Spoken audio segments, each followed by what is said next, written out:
Hello, everyone, and welcome. Lovely flickering light in the background. Can't wait to figure out what's causing that. In fact, let's see if we can get that fixed right out the gate because no one wants to see that. We'll give it one quick. Hey, that fixed it. Amazing. Welcome. I'm Bill from cruisehabit.com. And we're live. If you've joined a live broadcast before and you go, Billy, why sometimes do you sit out on your balcony? And sometimes are you at your desk with the right lighting and a really good camera and good microphone and all this? The answer is I don't always like to clean my office well enough to make it respectable looking. So we're outside today. But we'll give everyone just a moment to continue joining. And I wanted to talk, well, in general about ship today, but there is some significant news. Maybe we'll talk about the maybe part in the world of cruising that could have significant impact to the way that a lot of people plan for their trips, or maybe not. We'll find out. And in fact, related to that, excuse me. All right. So let's jump into it. I see we've now got 20 in here, and I should probably actually have chat on. Hello, Tony. Hello. Hello. There's a Larissa. Hey. And I need to find a mute button because I need to call. All right. So the cat, thank you. The palm tree, I actually made sure to turn it on this time before going live. Usually I have to do that in the middle. So here's the big news of the day, and that is that the Centers for Disease Control has said that they have ended their COVID-19 cruise program. So all of this started way back when the pandemic first blew up. The CDC issued a no sail order. The industry kind of saw that coming about a day before, on March 14th of 2020. CDC issued that no sail order. I think it was on the 15th of March 2020. And then after that went on and on and on, and after a lot of pressure from different folks in the industry, everyone's like, well, you have to tell us what to do, right? You have to tell us, you have to tell the cruise industry, you have to tell passengers, you have to tell ports how to be in compliance. We want to do all the right things, CDC, so you got to tell us what we can do so that you are on board. And they did. They eventually came out with a this is where I should remember the name, but it's weird we haven't talked about it so long. Conditional sail order. Was that the name of the actual program, or was it? Anywho, they came out with a program that had a number of different rules and guidelines, and also markers for success, right? So that's where the CDC came in, requiring certain types of testing, requiring vaccines, and requiring cruise lines to limit capacity, all these different things, right? And it evolved even before cruising started. In fact, even before any passengers were on the water, the rules changed as we learned more, as people started getting vaccinated, things like that. And a lot of people really didn't like it. Now, personally, it got us back to sailing. And to be honest, even if you hate those rules, most of those things are things that cruise lines were going to do anyway, right? Because they wanted to be able to sail. They didn't want to have problems. They wanted to make sure the public trusted them.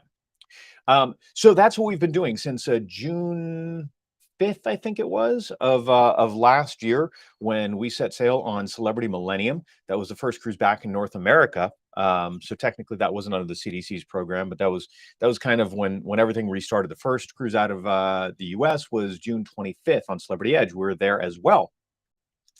And that's been going. There have been modifications over time, but that has been the law of the land, right? Not really. The law of the seas. Sure, that's true. Not really. And let me explain.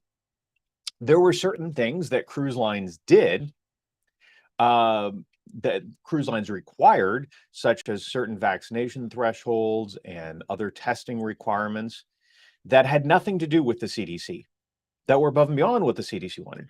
Now, sometimes it's because it's what cruise lines just wanted. Sometimes it's because of what ports of call wanted, or embarkation ports wanted. And that's why when the CDC announced today that that their cruise program was ending, and that they were going to switch to a different approach, which I'll talk about in a moment. That's why it's not as if every cruise line suddenly just changed what they were doing. I'm not aware so far of any cruise lines that have made any announcements today about changing anything, changing vaccine requirements, testing requirements, uh, anything at all. In fact, doesn't mean that some lines won't be announcing things soon. In fact, I'd be surprised if they didn't announce something.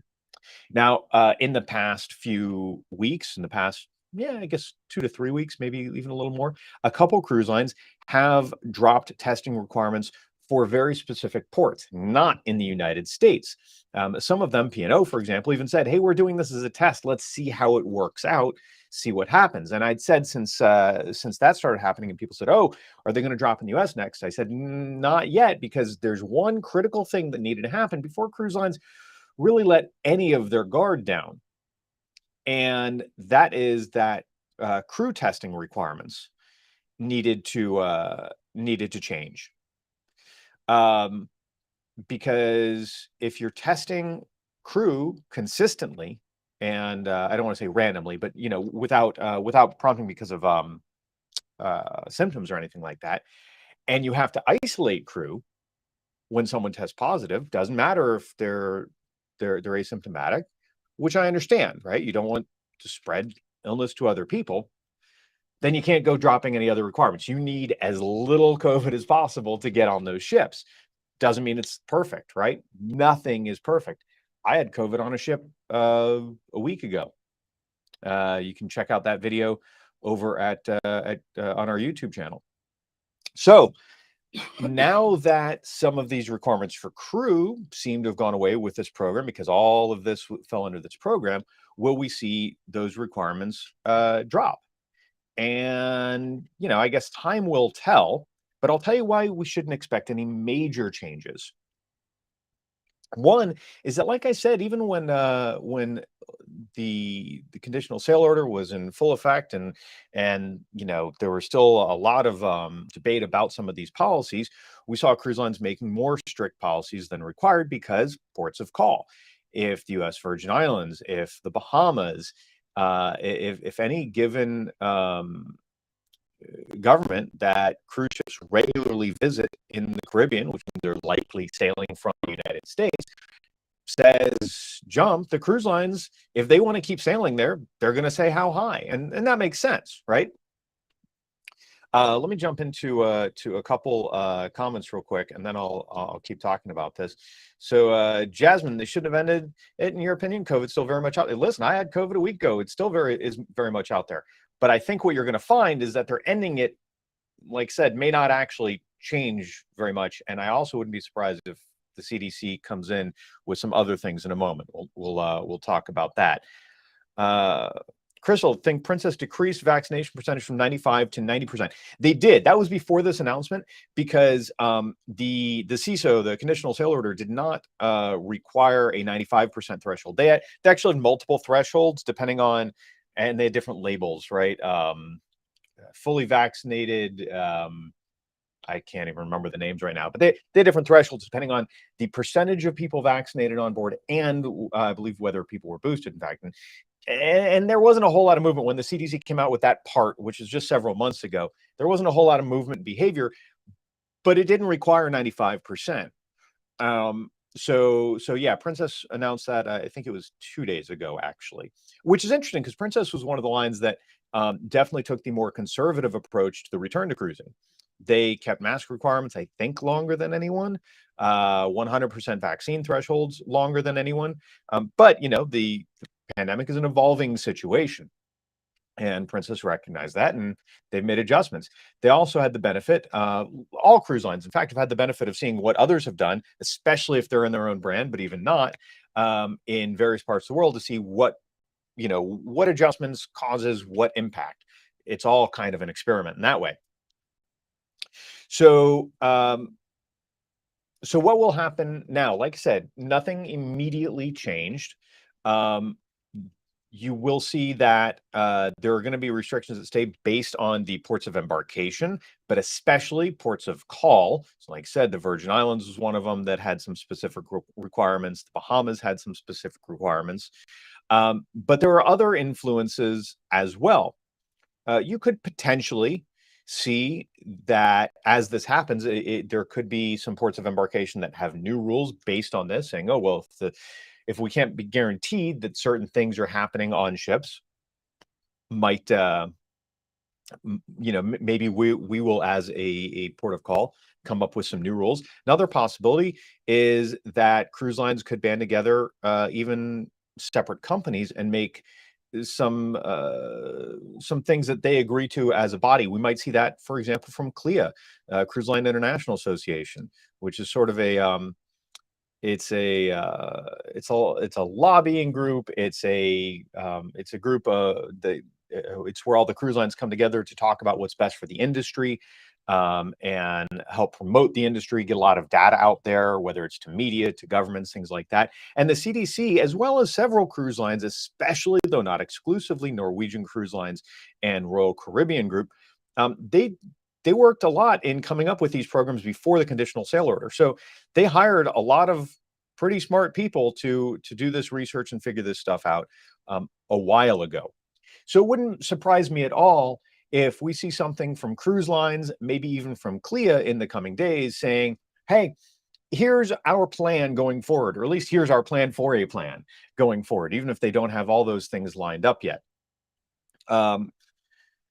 Cruise lines still do have significant interest in looking after their crew and their guests. Staffing has been one of the biggest challenges for cruise lines during this time, and that's not only because visa processing slowed down, because some folks found other jobs, other industries to work in during the shutdown, but also because, well, you have a bunch of people there, and it's always the same, not always the same, but you have a low churn group of people, we'll say, living in tight quarters and crew quarters and such. Exposure is going to be a problem. And it very much has been. I will tell you, personally, I was on Scarlet Lady last week for 10 days. And for the last 4, we were in isolation because we ended up with COVID. And again, I have a video about that. I think Virgin did a pretty good job overall with how they handled that. And the overwhelming majority of people on the isolation deck were crew. Overwhelming majority. Now, there are a lot of reasons, in addition to their close quarters and low churn, stuff like that, compared to guests, including the random testing of them, or the regularly scheduled testing, I should say, of crew. So cruise lines they aren't going to want to do anything that causes them to be short-staffed, and they aren't going to want to do anything that erodes public trust, that cruising is safe. There are many out there that will argue, right, but what about all of the people that don't like these rules? Well, first of all, you're never going to please everyone, right? They could back away from some of these things, and they may. And for every person that is really happy that they back away from those things, there could be 1 or there could be 1,000 people that are really unhappy that they back away from those things. It's all going to be a series of calculations for the industry. And none of those calculations that will be run today, tomorrow, or next month involve drop everything. It's not that. I can pretty much guarantee it's not going to happen. What will they drop? We'll see. Some more questions here. Lady told, know if Margarita cruise COVID is still in effect. I don't know what you mean by that question. Maybe you can clarify. Margaritaville had a no sail order by the Coast Guard a few days ago for some non-COVID related things, but that was lifted almost immediately, and then they just had to get back on their sailing schedule. Kat caught COVID on Freedom first week in July, vaccinated and boosted. More than happy to comply with protocols. Also happy to see them go away. I just want to cruise. I'm with the ultimate. In the end, what's the most important thing to me? I want to be on a ship. No, I want everyone to be happy and healthy, and us all to be on ships. But yeah, you know what? I did not love having COVID. Made it 94 nights at sea before that happened. small price to pay for getting back to things for a year. And, the situation now is much different than 9 months ago if requirements would have been different. Are these requirements perfect? Far from it.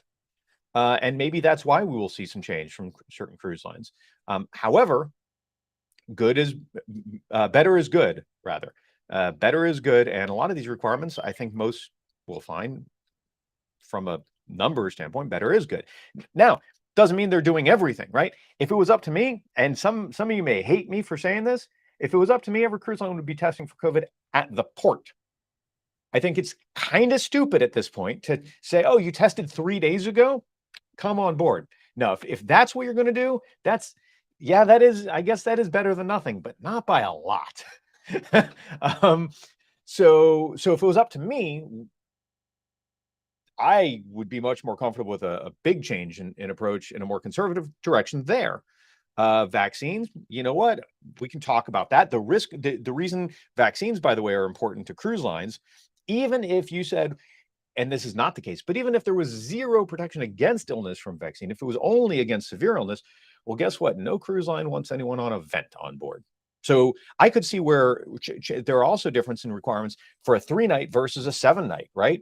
A 3-night, even if somebody gets sick and gets very sick, you're going to be back in a few days. A 10-night, and we've seen that, in fact, where some transatlantics, they had much more strict requirements. Sorry, let me get back to some questions here. Donnie, of the same palm tree light on your porch, glorious, right? Also, so I control everything through a home automation system, even remotely, and I can be like a mile away taking a walk or in the car. And even like on I-95 back there, you can see this sucker. It's excellent. Always a good way to know if the power is still on at home. You have to assume testing, the first thing that's going to get dropped, vaccinations being dropped seems far off. Brian, yeah, you know what? That would be, in general, my sense as well. However, I think that also depends, none of the changes that we will see may be permanent ones, or nothing's permanent, right? So I could see where maybe it's a hybrid. Maybe testing stays, but then when we get into the fall and there are bivalent vaccines available, I could see where cruise lines start saying, I tell you what, no vaccine requirement, testing stays, but if you have a bivalent vaccine, no testing or something, and I'm not even meaning to speculate that thoroughly or that in that detailed of a way at this point. I'm just saying there's a lot of variability, right? I mentioned the duration of a sailing that could play into cruise line policies, just like the battle that we are waging at any given point with any particular variant, things like that. Betty, on the voice of reason, there's so many off-wall comments since this announcement came out. You know what? The loudest voices in the room aren't always the most reasonable, and I'm not always right. Watch some of my stuff in the past. I'm wrong easily once a decade. No, more frequently than that. I think what happens is a lot of folks, and I'm guilty of this sometimes, we get so caught up in what we want to be true that we dismiss things that we don't love as not being true or not being helpful. Let's see. Tony, feel safe knowing there are vaccines in place. And I feel like there's a typo there. And something tests have shown, feel safer on a ship than supermarket. Protocols change, may feel unsafe. Agree, testing, day of embarkation. Tony, yeah, I know a lot of people are going to disagree with the day of embarkation thing. I've wanted that since day one. I was a big fan of NCL, MSC, and Virgin for in the initial months of their returns to service, doing testing day of. I thought NCL actually had a really interesting policy when they were testing day of at the port. They said, you test day of at the port. Just so you know, though, if you test positive at the port, we're not paying for you to isolate in Miami unless you show us that you tested negative within the last couple days. Thought that was pretty reasonable and creative of them. I don't think we'll see a return to testing day of, but I can't rule it out either, especially because we're riding quite the infection wave right now, especially with undercounted cases. because of home testing. And home testing is great for many reasons, but it makes it hard to judge certain things. We'll see what happens. What I can tell you is that in most areas of the United States, and this is especially true in South Florida, no matter how lax the rules could hypothetically become in the future, I'll still feel safer on a cruise ship because there's no grocery store anywhere where I live where there's any vaccination requirement, where there's any testing requirement, where there's any requirement for air circulation and filtration, where there's any observation of illness and contact tracing. None of those things exist in any grocery store I go to. So yeah, regardless of what the requirements are, I think even nominal things will make it so that cruising continues to be the safer option compared to going out at home. Brandon Owen, good evening. Love the palm tree. You have a much fancier setup than I do, Brandon, at home. But we have less space, and I saw this on Amazon at the beginning of COVID, and I thought, how can I increase my electricity bill? And Larissa said, I'm for it. So that's what we did. Drinking was not involved when we made this purchase. So much drinking. Brandon, I need to see you on a show. I mean, I need to see you anywhere soon. I haven't seen you in ages. Speaking of been avoiding him for ages, I'm sorry. Ron, I'm not on a cruise ship. You know what's bizarre? I was staying out of the camera, but hello. Look at that. That tells you a lot. Brandon came in, nothing. Ron came in, and she was like, I'm getting on camera. Ron, this is quite the gap. I don't think we are actually booked on another cruise until September 22nd, 23rd. Oh, no. The Disney Wish. Oh, yeah. You can check out the Our Cruises pages, cruisehabit.com/Our Cruises, and you can see where we're going to be. I would be rather surprised if we don't end up doing something in August and or earlier September, but I'm waiting on a land work-related trip that I have to work through. So I will make sure that you don't get this non-cruise background too much longer. Kathy, I'm not really sure what you mean by that emoji. Yeah. Billy, the voice of reason. Ha ha ha.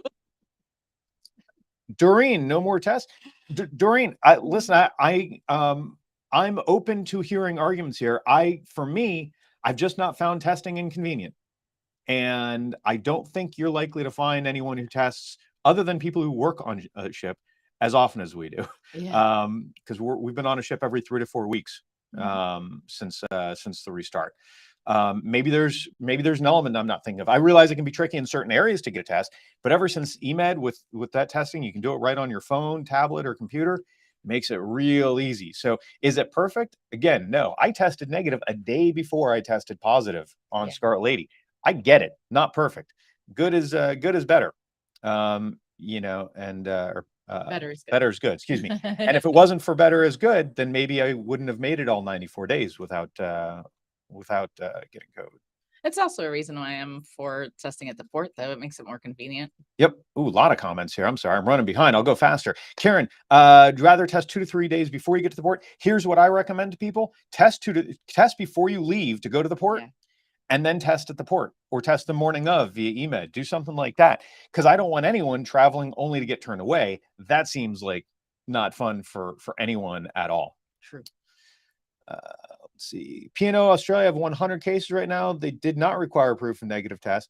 Tony, and you know what I can't tell you is how many would they have had if they did, right? Yeah.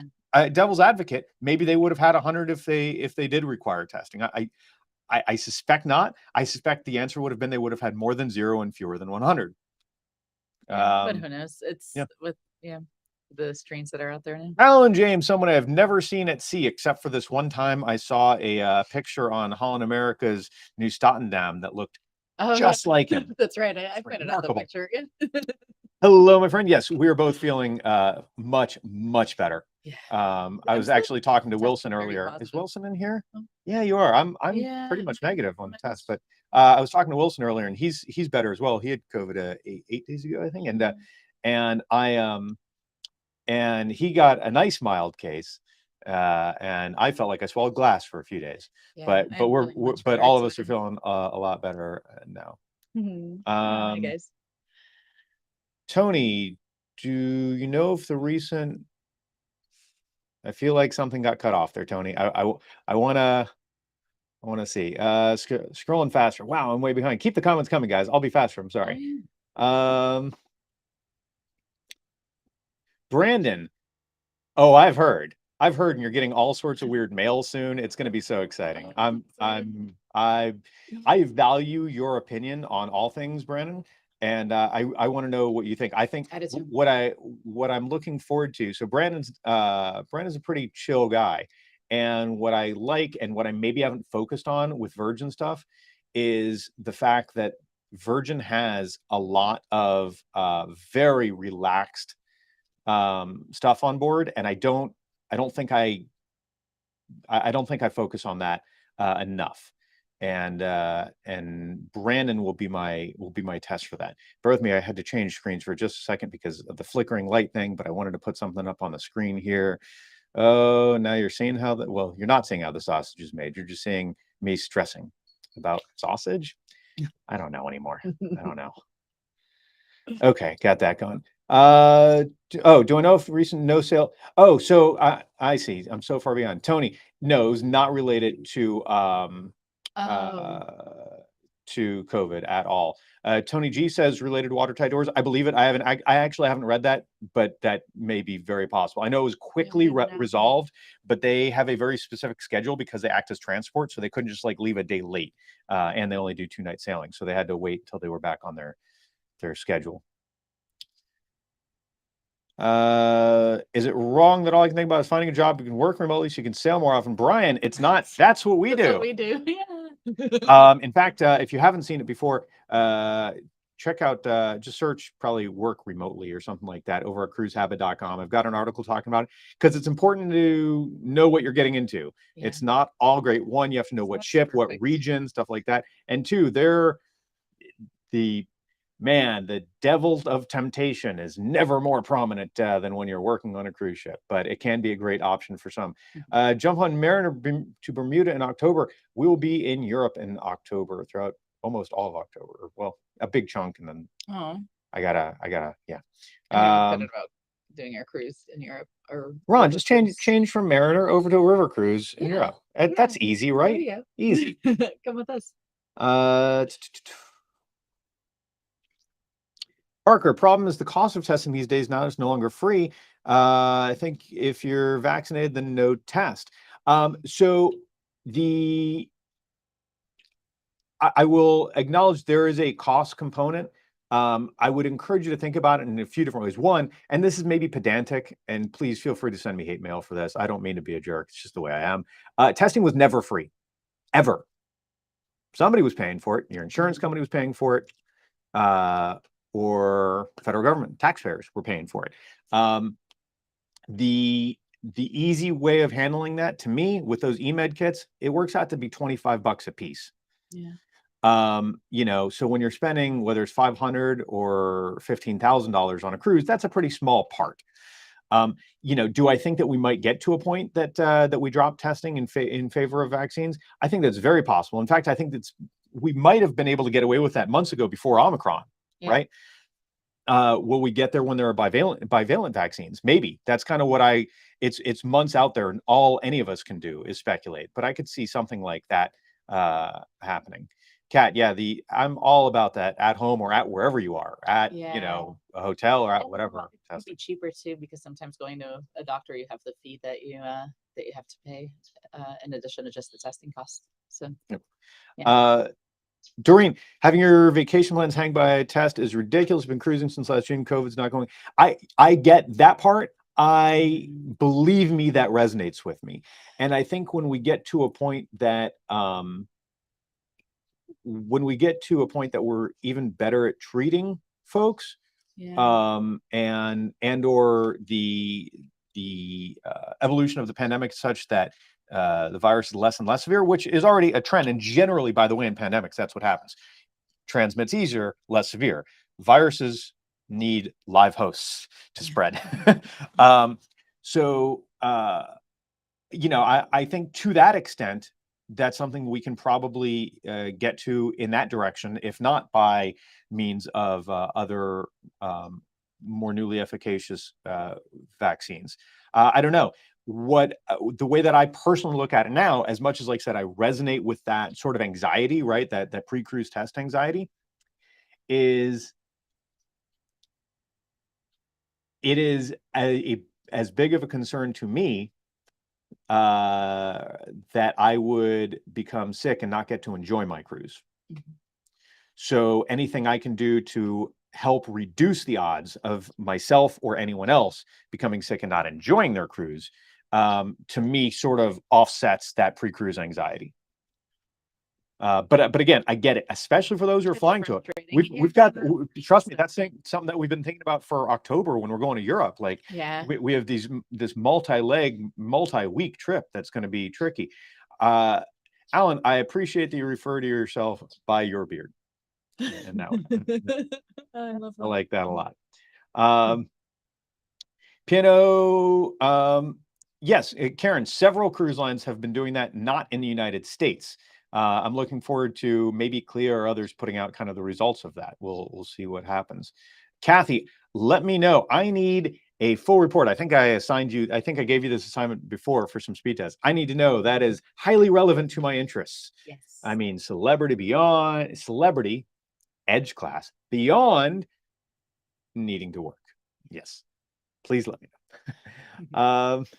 Never got off the ship, test negative on day 12. Husband, positive day 16. Used to be a proponent of pre-cruise testing, not so much right now. I don't know. Yeah, listen, the uncertainty of it and the imperfection is frustrating. For me, it comes down to better is still good, right? But we'll see. Maybe now that cruise lines don't have, for now at least, that the crew testing and isolation requirement they had before, maybe they'll feel differently. That's the one thing I've been saying for many months.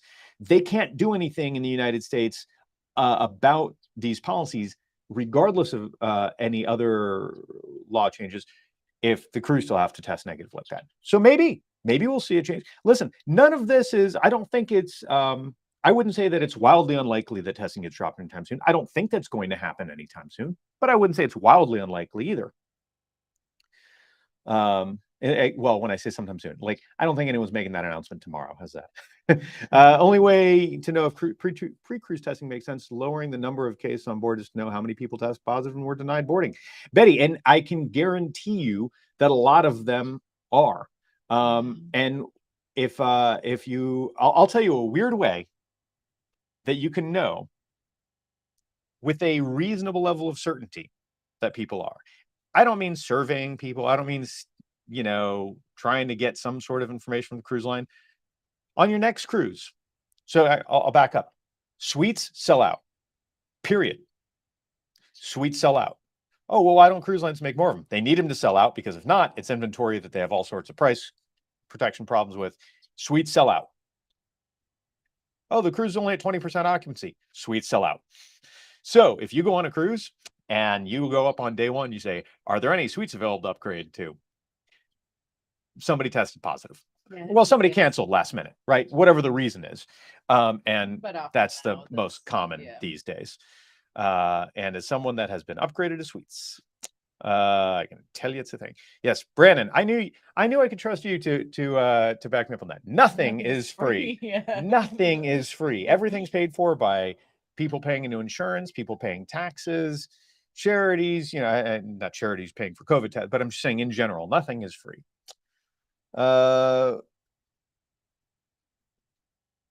Thank you. You're making sure Twitch works.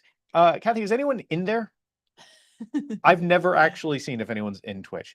Can you purchase tests in store in Florida? Somebody asked me this recently, and I don't know the answer to that. I've never seen the eMed tests for sale in a store in Florida. That doesn't mean they're not there. I've never seen them. I feel like I have, but they have one kind that's non-proctored. So Skeptical face. Yeah, that's. I see the Binax test, but not the proctored ones. Mm-hmm. Now, what I have seen, there are a couple companies, I don't have personal experience with these, that sell tests that you can kind of do an add-on option. So you might buy the test for $20 at a drugstore, and then you go onto a website and you pay $15, and they'll watch you take the test and give you the results.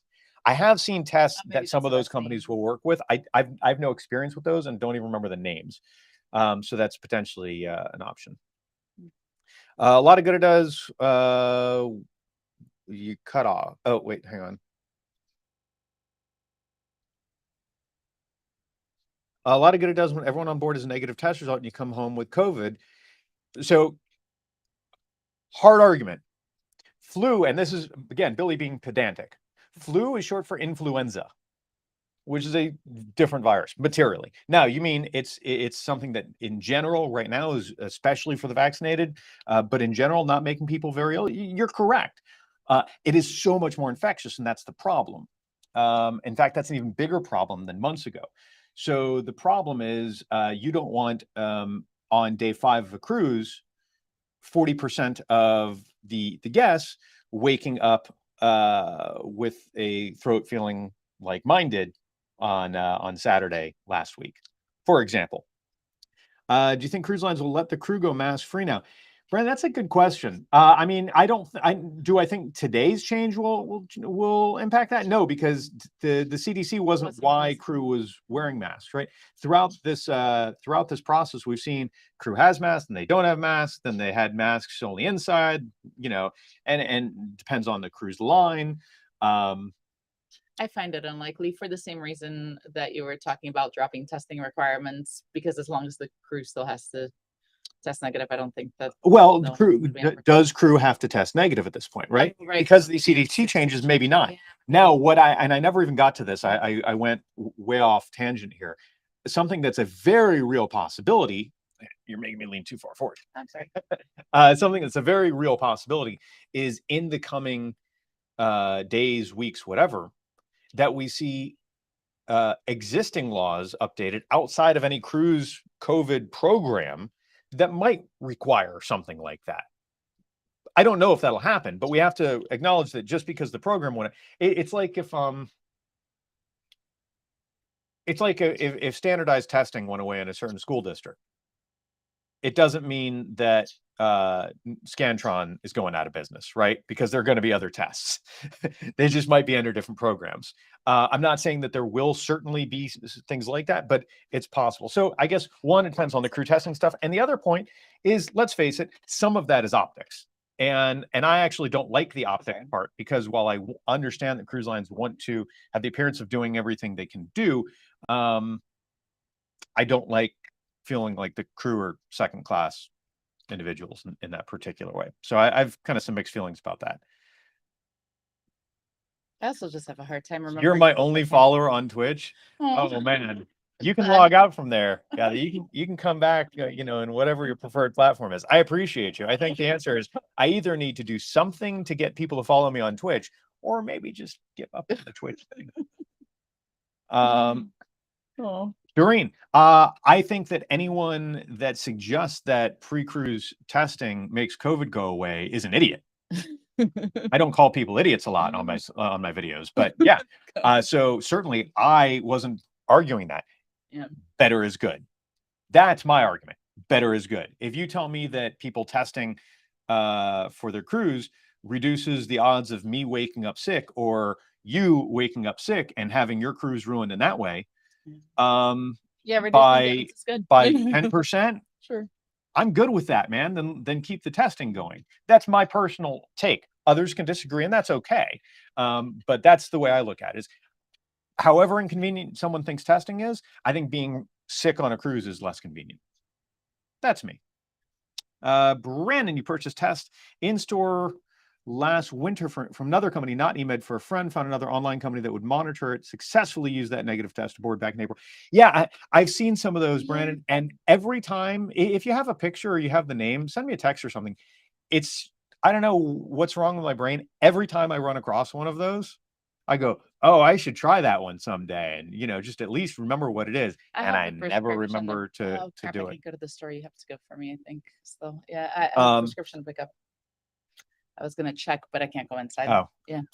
So yeah, I know there are some others out there. Even I think there's one website that I saw that would let you do like almost any. They had a long list of tests, but I just don't remember what any of those sites are.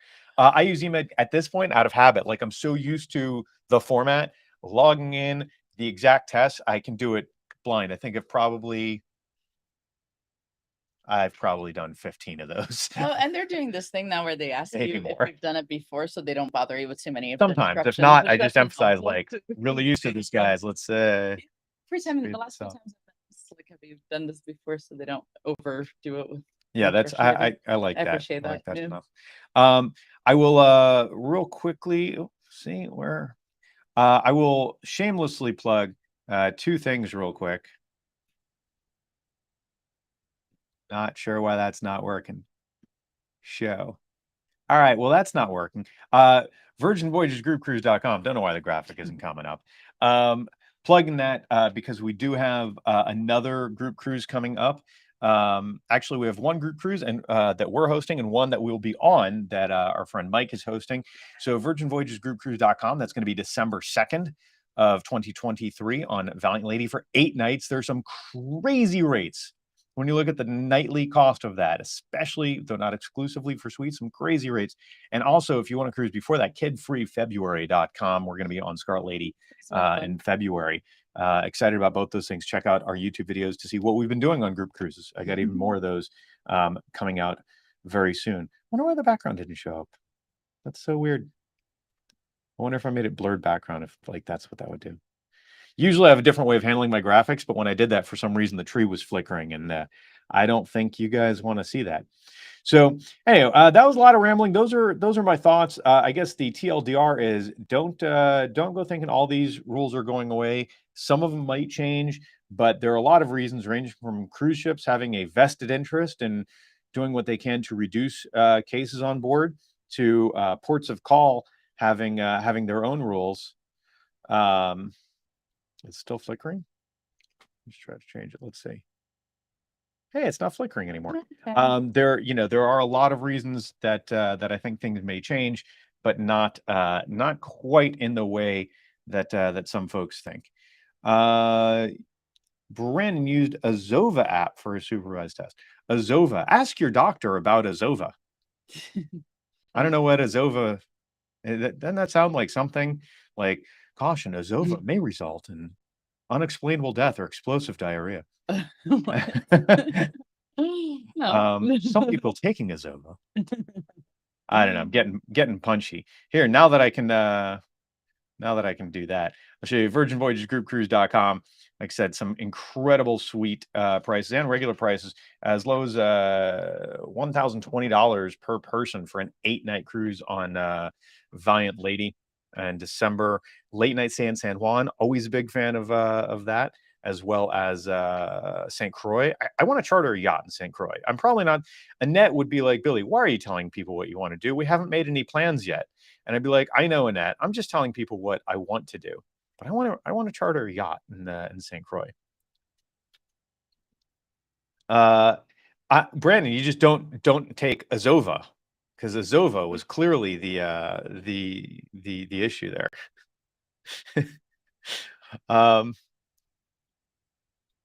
The other one, I don't even have the URL up there, but I like that. Business Llama. That's what I call that guy. Kidfreefebruary.com. That's for the February 2023. That's a 4-nighter on Scarlet Lady.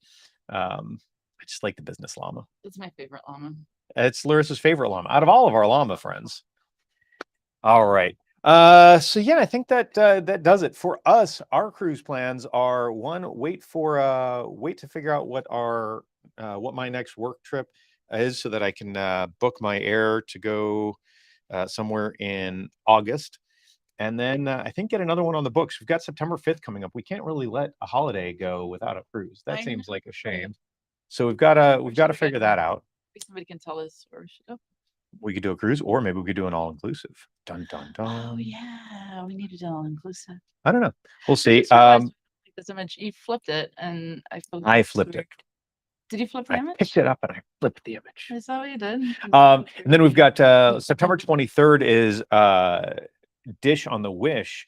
And for any Disney fans out there, if you know, first of all, if you're a Disney person, you should be listening to the Disney Dish podcast with Len and Jim. Len Testa of Touring Plans fame. And if you don't listen, go do that. Go Yeah, find your it's a good favorite podcast. podcast. It's a really good podcast. I don't listen to many podcasts, but man, they do some deep dives in Disney parks history stuff and Mhm. movie stuff. It's really neat. I enjoy it. So anyway, they have a group cruise going on the Disney Wish. That's Disney's brand new ship. In on September, I'm on board. September 22nd, I think it is. It's on cruisehabit.com/ourcruises, so you can check that for the exact date. I think you're right. And yeah, you can join us for that. But I'm excited. It has been a while since we sailed Disney Cruise Line. It's been, What? It's been so long. Was it I like figured this out and now I forgot already, but I think it's been like 6 years, maybe more. And you know what? Disney Cruise Line prices are bananas. They are bananas. It's hard for me to Yeah. justify. They're bananas, but they have a unique product. And if you are looking for a Disney cruise experience, well, they're the only one that does that. So seeing the Wish is going to be pretty fantastic. Because it's a new class of ship, and they haven't come out with a new class of ship in a long time. In fact, yesterday I was wearing my Disney Fantasy inaugural season shirt. Oh. It could be yours. Would you like a used t-shirt? Just send $49.95. 3 easy payments. Jamie, you're on are you on the Dish on the Wish sailing? I misread your comment at first and I was like, who did she meet? I thought you said you've got to meet. And I was like, did you meet Len? No, I think she was saying she's gonna be on this sailing away around. I'm excited. Are you going as part of the group? I'll be happy to meet you either way. If you're going as part of the group, Yes. sweet. All the better. I'm very excited. There's a Facebook group. If you're not in it yet, join it for the Dish on the Wish sailing, and we'll coordinate. I'm excited. I have an outfit picked out. Len has a coordinating outfit picked out. I can tell you that go to the group events at some point, you will see Len and I reliving our glory days back when it was the 1970s and we worked on a cruise ship. Stay tuned. It's alive. I mean, not in so many words. That made sense, right? Yeah, it wasn't alive, not in so many words. So yeah, Dish on the Wish. I'm excited to be on there and check out Disney's latest and greatest. I'm also excited as kind of a tech nerd person to find out what their internet situation's like. Because interestingly, Disney went from it's probably better if you just shout really loudly the message you want to relay because it's cheaper and faster, to now on Magic and on Wish, and I'm sure they'll be rolling it out to other ships. I don't know when. Internet service that used the same backhaul, the same architecture that Virgin, that Princess, that a couple Royal ships use, which is through a company called SES. And if you've ever noticed the difference in quality of internet between Royal and Virgin, for example, you'll know depends how you implement it. So I'm excited to see how Disney implements it. Hopefully it is even close to as good as Virgin. Brandon, you're not old. You've been younger for longer. That's what my dad always says. That's where I got that. Yeah. All right, guys. I think it is time to sign off. I need to figure out food. Do we have leftovers? Might be doing the Uber Eats scramble of who's still delivering at this hour. So I'm going to figure out food, and I'm going to get back to editing another video from the group cruise. This next one up, I think, is actually going to be a cabin tour, a suite tour. I have 2 or 3 suite tours to publish from Scarlet Lady. I have other cabin tours up already over on YouTube. They've been there for a while. But we'll have more coverage of the group cruise coming up. If you guys have any cruise related questions, please don't hesitate to reach out on social media. Go to cruisehabit.com. Put something in the comments there. One day I'll do something to make it so that more people, including myself, I'm guilty of it, use our message boards. Oh yeah, that's on the website. Yeah, we'll do that at some point. But guys, thank you so much. I appreciate each and every one of you for hanging out, for asking questions, for engaging, for having a nice civil conversation. This is awesome. And yeah, let's do it again. I look forward to talking ship with all of you again real soon.